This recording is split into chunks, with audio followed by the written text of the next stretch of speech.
Good morning. Got to make sure everybody's still awake. Good morning. Okay, thank you for having me here today, and to Juan and the Global Embassy for the incredible work that they're doing. I'm very honored to be here this morning. You just heard that I'm the director of the Anti-Defamation League, which is a 100-year-old organization, and it's actually been in Boston since 1942, fighting anti-Semitism and all forms of hate and bigotry. And one of the things about ADL is people often call us for help. And so I want to tell you about a very disturbing call that we received last week. And sports, and I think probably everyone in this room, especially this week, will agree that sports is a huge part of the culture in Boston. And sometimes the passion and competition that happens on a court or on a field unleashes hate and bigotry. And I'm not talking about the Super Bowl, which is going to be, I think all of us are hoping for an important win on Sunday, my son included. But I am going to talk for a minute about basketball season, and I know there's a lot of students here, so it is high school basketball season, and this is what the call was about last week. It was earlier this month. There was a game between two Massachusetts high schools in basketball. And one player fouled another, which is fairly common, happens all the time on the court. And as this particular player was standing on the foul line, he was getting ready to take the foul shot, another student from the other team called him a Jewish piece of blank, and I'm not going to repeat it. The student did not respond, and the game went on.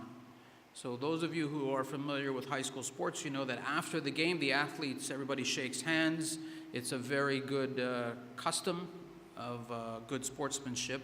And when these two particular players, the one who took the shot and the one who uttered the epithet, got together in the handshake line, the student asked him, "Why in 2015 are you anti-Semitic?" And the response that he got was, "Go back to the Holocaust." So it's not grammatically correct, but that's a direct quote. Now, since this happened, there have been apologies, and both schools have really responded very well, and they're implementing some education initiatives, because really today, education is critical to what we're talking about. And they're doing that to prevent this from happening again. But it's a reminder to all of us, whether you're a student, whether you're an adult, regardless of what you do, if you live here, it is a reminder that when we read and we watch news headlines and we see things on television about hate and bigotry all around the world, there's a lot happening right here in Massachusetts. And the reason is because we are part of the global community. And that means that we are not immune to the international climate of hate that is impacting millions of people around the world. Not just a few people, millions of people in every region and in every country. Now, last year, the Anti-Defamation League conducted a worldwide survey, and the survey was on anti-Semitic attitudes. Most of you, we're in the State House, so everybody's familiar with polls and surveys that are usually all about politics. We did a survey, and we questioned 53,100 people in 102 countries and territories around the world. And the goal was, for the first time, to basically create a comprehensive data-driven research project that would survey the scope of anti-Semitic views and beliefs around the world. And sadly, this survey found that anti-Semitic attitudes are persistent and pervasive in much of the world. And in fact, more than 1 in 4 adults, or 26% of the people surveyed, had some anti-Semitic beliefs or ideas, and that translates to over 1 billion people. So this is particularly important. Now, people are entitled to believe whatever they choose, right? Everyone can believe whatever they want. But we have a responsibility. Everyone in this room has a responsibility to push back. We have a responsibility to educate people about the impact of stereotypes and the impact of unchallenged hatred. And around the world, people are turning their hate into action plans which include violence. And that's really what one of the problems is, because when it goes unchallenged, attacking one person goes much, much further. The attacks, and all of us have read, you've all heard about the attacks at the Charlie Hebdo in Paris and at the kosher supermarket, both in Paris earlier this month.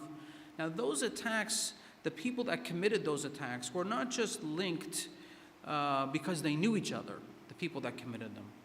They were linked because they had the same extremist ideology that they believed in. And anti-Semitism is at the core of that extremist ideology.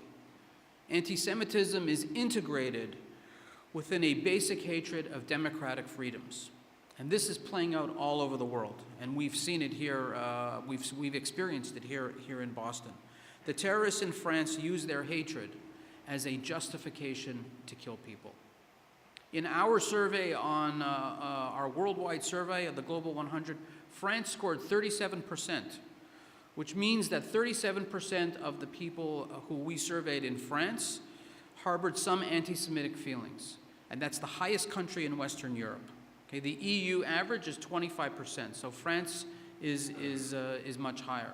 Now, in my own capacity as someone who's Jewish, there was one finding that's very relevant to our discussion today, and for me, I think it was one of the most troubling findings that came out of the survey, and it's the following. So, listen to this one thing.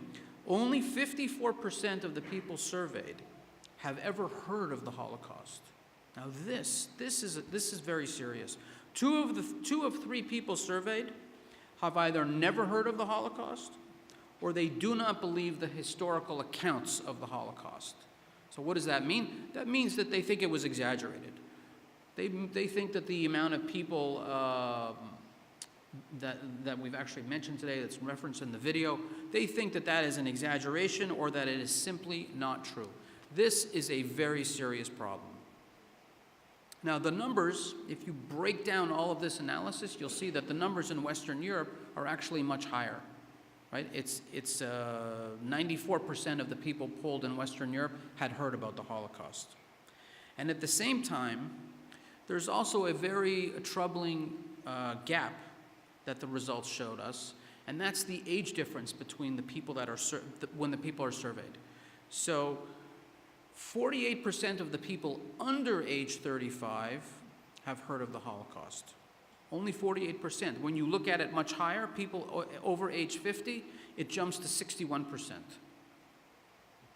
So what does this tell us? This tells us that the farther away in time we get from the Holocaust, the farther in time we get away from the Armenian genocide, from Rwandan genocide, from the massacres in Bosnia, the harder it is to remember, the harder it is to educate people, and the harder it is to save human lives.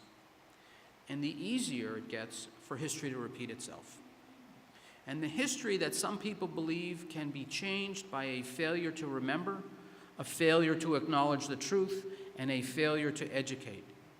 We cannot change the events of the past, but we can certainly ensure that they are taught and that they are never forgotten, because we can learn from the past.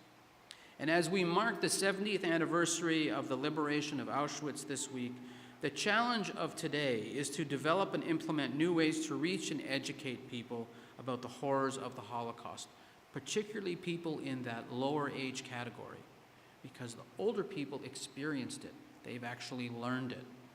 And we can see in countries where there's a high level of education, there's also a higher level of awareness. It has never been important. It has never been more important than now to do this. And the reason is that time is not on our side. So we must act now, and I hope that all of you will join us in this very, very important mission. So thank you for having me here today.